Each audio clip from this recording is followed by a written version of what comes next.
எங்கள் வீட்டில் வந்து இன்றைக்கி மதியம் சாப்பாடு என்னன்னு சொல்லி பார்க்கலாம் வாங்க. சுட சுட சோறு, இங்கே பாருங்கள், சுட சுட சோறு. இன்றைக்கி எங்கள் வீட்டில் வெறும் குழம்பு தான் வச்சுருக்கோம். இங்கே பாருங்கள், வெறும் குழம்பு பாருங்கள். எங்கள் வீட்டில் வெறும் குழம்பு, அது தொட்டுக்க பொரிச்ச மீன், முட்டை,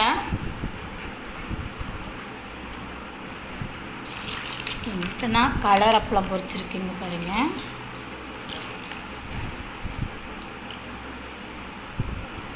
அப்புறம் இன்னொரு அப்பளம் பொரிச்சிருக்கீங்க பாருங்கள், பேட் அப்பளம் பொரிச்சிருக்கேன். நீங்கள் என்ன சாப்பிட்டீங்கன்னு சொல்லி எனக்கு கமெண்ட் பண்ணுங்கள். எங்கள் வீட்டில் இதுதான் சாப்பாடு. இந்த வீடியோ பிடிச்சிருந்தா லைக் பண்ணுங்கள், ஷேர் பண்ணுங்கள், கமெண்ட் பண்ணுங்கள், முக்கியமாக சப்போர்ட் பண்ணுங்கள், சப்ஸ்கிரைப் பண்ணுங்கள். Thank you friends. அடுத்த வீடியோவில் பார்க்கலாம். ஓகே, பாய்.